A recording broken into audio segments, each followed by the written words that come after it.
Hello friends, welcome to Excelism, the power to think beyond. If you are correctly following, तो जो last video है उससे हमने एक नई जर्नी कमेंस करी थी। वो थी how to use the formulas और how to use the basic functions in Excel.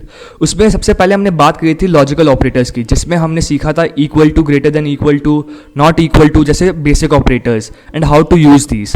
उसके बाद वाले वीडियो में हमने लॉजिकल फंक्शन से स्टार्ट किया था, जिसमें हमने इफ फंक्शन के बारे में देखा था एंड वहीं पे थोड़ी बहुत नेस्टेड इफ फंक्शन के बारे में हमने बात करी थी कि भाई इफ फंक्शन के अंदर अगर हमें कोई फंक्शन यूज़ करना हो, that is what is nested if function.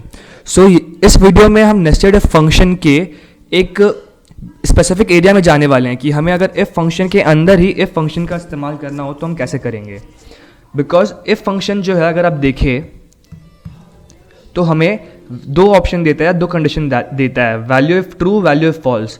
So what about data जहाँ पे हमें रैंकिंग करनी हो, सिर्फ दो में नहीं, मतलब हेड टेल वाली बात नहीं रहेगी। अगर हमें रेटिंग करनी हो, A B C D grading करनी हो, या फिर डिस्टिंक्शन पास फेल ग्रेडिंग करनी हो, जिसमें सिर्फ दो कंडीशंस नहीं है, मल्टीपल कंडीशंस है, तो हमें इफ फंक्शन के अंदर इफ फंक्शन यूज़ करना होगा।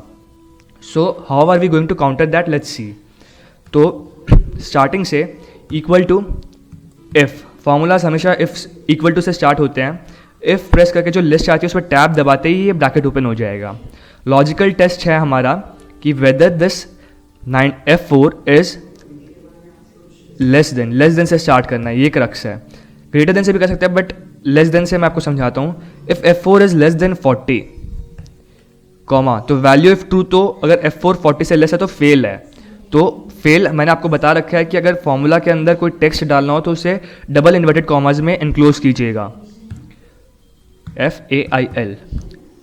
और वैल्यू इफ ट्रू, अगर खाली फेल और पास दो होता तो हम यहाँ पे पास लिख देते वैल्यू इफ फॉल्स में, बट यहाँ पे दो और वैल्यूज है तो हम यहाँ पे इफ फंक्शन का वापस यूज करेंगे। इफ लॉजिकल टेस्ट होगा F4 इज, यहाँ पे देखिए अगर F4 लेस देन 40 है तो फिर तो अपने आप ही वैल्यू इफ ट्रू में चला जाएगा फेल।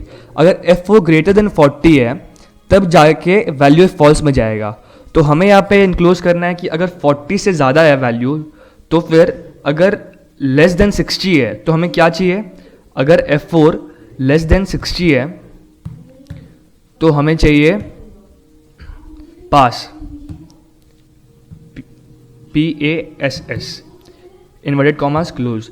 और अगर F4 60 से कम नहीं है तो वो ऑब्वियसली 40 से कम नहीं है, 60 से कम नहीं है, तो ऑब्वियसली वो 60 से ज़्यादा है तो वो डिस्टिंक्शन में आएगा। तो अगर F4 60 से कम नहीं है तो डिस्टिंक्शन लिखेंगे हम, कॉमा डबल इन्वर्टेड कॉमा में DISTINCTION, distinction, bracket close. Bracket दो बारी क्लोज करना है, याद रखिएगा, क्योंकि हमने दो बारी इफ फंक्शन स्टार्ट किया था। एंटर प्रेस करते ही इसमें डिस्टिंक्शन आ गया। You can normally drag down it, तो देखिए डिस्टिंक्शन ऑटोमेटिकली आपने ग्रेडिंग कर ली नेस्टेड इफ फंक्शन के हेल्प से। यहाँ पर तीन ही कंडीशंस थे, अगर चार कंडीशंस देखे ABCD का तो इसमें मैंने ऑलरेडी फॉर्मूला लगा रखा है। Let's have a look in it. If F4 is less than 40 तब तो नॉर्मली D ग्रेड होगा, वैल्यू ऑफ ट्रू D दिखा भी रहे हैं यहाँ पे, आप देखिएगा प्लीज। अगर F4 लेस देन 40 है तो normally value of true D grade दिखा भी रहा है। अगर F4 40 से ज़्यादा है, मतलब वैल्यू इफ फॉल्स में हमें वापस इफ फंक्शन यूज़ करना पड़ेगा। तो भाई अगर value if F4 is less than 60, 40 से कम नहीं है, 40 से ज़्यादा है, तो अगर 60 से कम है, ये देखिए आप ध्यान से देखिए यहाँ पे, अगर F4 40 से कम है तब तो ऑटोमेटिकली D ले लेगा, बट अगर F4 40 से ज़्यादा है तो वैल्यू इफ फॉल्स में जाएगा। तो इसमें हमने इफ ऑपरेटर एक और लगा दिया।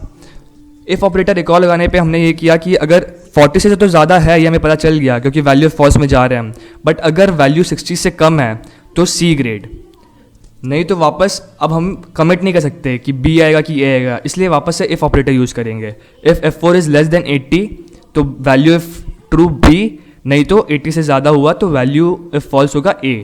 तीन बार ब्रैकेट्स क्लोज करना है। So this was the use of nested if functions using if functions under a if function. So अगर आपका मल्टीपल कंडीशंस हो या मल्टीपल ट्रेसेस हो तो बहुत काम का है ये nested if function. Thank you friends, आज के लिए बस इतना ही। Please stay tuned with this channel for more videos on Excelism. Thank you.